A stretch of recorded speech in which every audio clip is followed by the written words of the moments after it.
बुजुर्ग थे, वो गली से गुजर रहे थे। एक शराबी को देखा कि वो गंदी नाली पर पड़ा था, नशे में धुत, हालत गैर हुई है। इंसानी नाते उस पर तरस आया, उसको वहाँ से उठाया, उसका मुंह धोया और उसके घर छोड़ आए। खैरात हुई। सहरी के वक्त, तहज्जुद के वक्त वो मस्जिद में गए, वो बुज़ुर्ग, जैसा उनकी आदत थी। तो देखा कि उनसे पहले आज कोई शख्स तहज्जुद के मुसल्ले पे बैठा है और नवाफिल अदा कर रहा है। बड़ी हैरत हुई। देखा तो ये वही शख्स था जिसको आज दोपहर को गंदी नाली से उठा करके उसका मुंह धो करके उनके घर छोड़ के आए थे।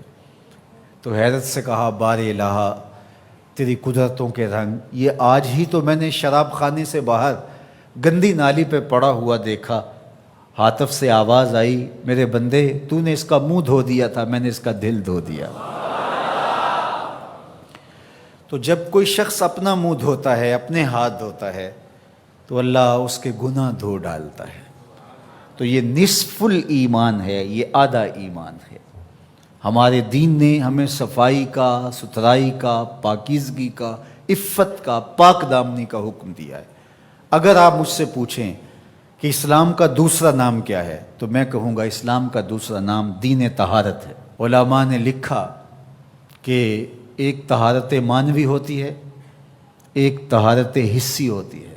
हमारा दीन मुतकाज़ी है इस बात का कि हमारा दिल शिरक से, कुफर से पाक हो, हमारा दिमाग गुरूर से, तकब्बुर से, और हमारा अमल रिया से, हमारा दिल तसन्नु से, बनावट से, हिकद, कीने और बुग़्ज़ और नफ़रतों से पाक हो। मानवी नजासत से हम अपने आप को पाक करें।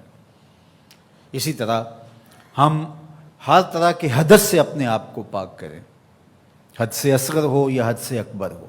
वज़ू से रहें।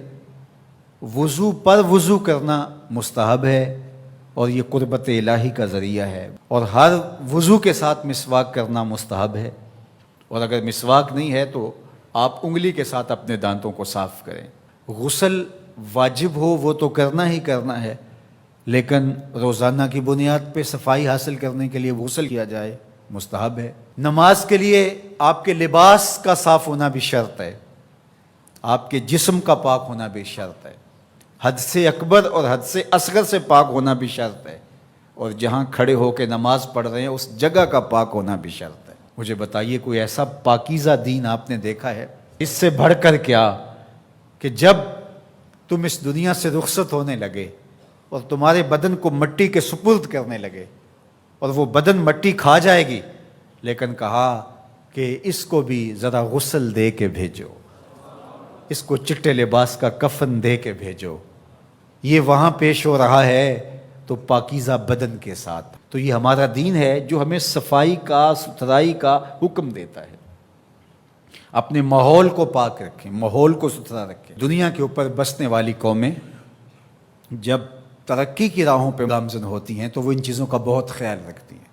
हम जब तरक्की की राहों पे गामज़न थे तो उस वक्त हमारी सुथराई की, हमारी पाकीज़गी की, हमारी इफ़्फ़त की मिसालें दी जाती थी। जब पेरिस की गलियों में कीचड़ था, बगदाद उरूसुल बिलाद कहलाता है। आज मुस्लिम दुनिया के शहरों की कहानी देख लीजिए।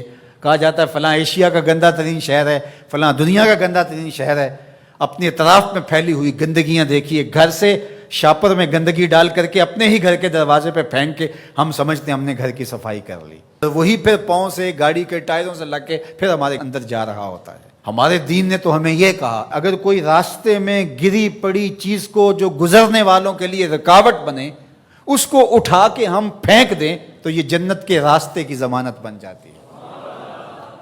और हमने 8 फुट की गली में 3 फुट की थड़ी पक्की डाल दी, हमने जनरेटर बाहर लगा दिया, हमने घर की मोटर बाहर लगा दी। अगर हमारे घर के पास कोई खाली प्लाट मौजूद है तो वो गंदगी का ढेर बन गया है। घरों के अंदर हज़ारों अखराजात हैं लोगों के, 20, 25, 30 हज़ार रुपया माहाना खर्चा तो आम घर का है, लेकिन जो उमरा हैं 2-2, 4-4 लाख रुपये अब उनका माहाना खर्चा है। तो जहाँ इतना खर्चा हर बंदा अपने घर में कर रहा है, तो सिर्फ 1-1 हज़ार रुपया डाल करके अपनी गली की सफाई का एहतमाम नहीं कर सकता? اپنے چھوٹے سے محلے کی صفائی کا اہتمام نہیں کر سکتا؟ اگر وہ کر لے تو 1,000 روپے اس کو بجلی کا بل بچ جائے، وہ جو روز دھوتا ہے اپنے گھر کو اور یہی گندگی پاؤں سے لگ کے اندر جا رہی ہوتی ہے، اگر محلہ صاف ہوگا تو یہ نہیں جائے گی، اس کا اپنا فائدہ ہے، اس کا 1,000 روپیہ پھر بھی بچ جائے گا۔ لیکن ہم اس کو کرنے کے لیے تیار نہیں، اپنے گھر کو صاف کر لیا اور باہر گندگی ڈال دی، اور دوسرے نے بھی اپنے گھر کو صاف کر لیا، باہر گندگی ڈال دی، راستے کے اندر گاڑی کھڑی کر دینا، چلتے راہ کے اندر ریت مٹی پھینک دینا، اور پھر 2 دن اس کو اٹھانا ہی نہ، لوگ اذیت سے گزرتے، کوئی بات نہیں۔ کس طرح کا معاشرہ بن گیا ہوا ہے؟ کس طرح بندہ گوارا کرتا ہے کہ اس نے سڑک پہ موٹر سائیکل کھڑی کی ہوئی ہے اور پیچھے ٹریفک رکی ہوئی ہے، اور وہ مزے سے جو ہے وہ اندر سے کلفی لے رہا ہے، کوئی اور چیز لے رہا ہے، اور لوگ ہارن بجا رہے ہیں، اور کہتا ہے بہ جو تنو آگے لگی ہے، وہ کہتے ہیں جی اس نے بھی تو روکا ہوا تھا، مجھے کیا ہے؟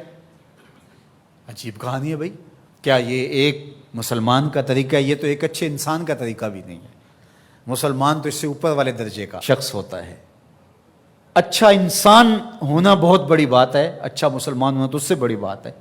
تو ہم سوچیں کہ جو ہمارے تیور، لچھن، طرز زندگی، انداز معاشرت ہے، وہ ایک اچھے مسلمان ہونے کی تو دور کی بات، اچھے انسان ہونے کی بھی نہیں ہے۔ تو ہمارا دین صفائی کا دین ہے، ہمارا دین پاکیزگی کا دین ہے، ماحول کی پاکیزگی سے لے کر ذات کی پاکیزگی تک، ظاہری پاکیزگی سے لے کے باطنی پاکیزگی تک، خیالوں کی پاکیزگی سے لے کے سوچوں کی پاکیزگی تک، طرز زندگی کی پاکیزگی سے لے کر انداز معاشرت کی پاکیزگی تک، ایک صالح، پاکیزہ، خوبصورت اور ستھرا معاشرہ تشکیل دینے کے لیے مجھے اور آپ کو کردار ادا کرنا چاہیے، اور ہمیں اپنے حصے کا کام کرنا چاہیے۔